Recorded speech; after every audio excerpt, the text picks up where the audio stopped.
The economic time जो है वो इंडिया का एक इंग्लिश अखबार है। अब उसने एक नई शुरली छोड़ी है। वो कहता है जी कि पाकिस्तान के पास जो है ना सिर्फ 4 दिन की कैपेबिलिटी है जंग लड़ने की, क्योंकि इसके पास आर्टिलरी की जो है वो शार्टेज है एमुनीशन की, क्योंकि ये यूक्रेन को जो है ये असला बेच चुके हैं।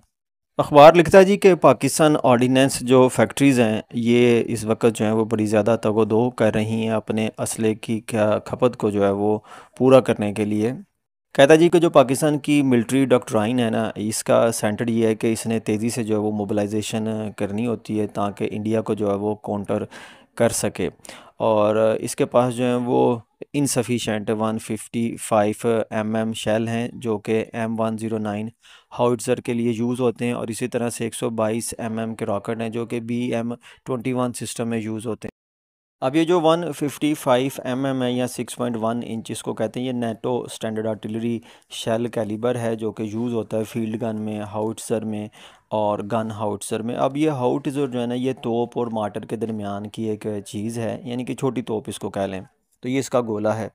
और ये जो 122 के रॉकेट हैं, ये BM21 सिस्टम में जो है ये यूज़ होते हैं। ये सेल्फ प्रोपेल्ड जो है वो मल्टीपल रॉकेट लॉन्चर सिस्टम है जो कि सोवियत यूनियन ने डिज़ाइन किया था 1960s में। उसको पहली दफ़ा उसने 1969 में साइनो सोवियत बॉर्डर कॉन्फ्लिक्ट में जो है इसको यूज़ किया था।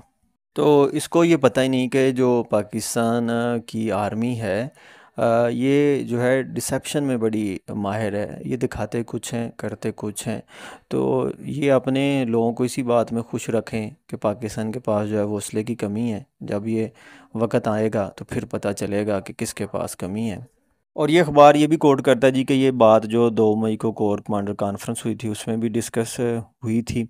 और उससे पहले जो आर्मी चीफ थे जनरल कमर जावेद बाजवा साहब, उन्होंने भी इस बात को एक्नॉलेज किया था कि जो पाकिस्तान है इसके पास एमुनिशन की और इकोनॉमिक स्ट्रेंथ की जो है वो कमी है। इसलिए जो इंडिया के साथ हमारा बॉर्डर कन्फ्लिक्ट है इसको जो है वो पुरअमन माहदे से जो है वो रोकना चाहिए।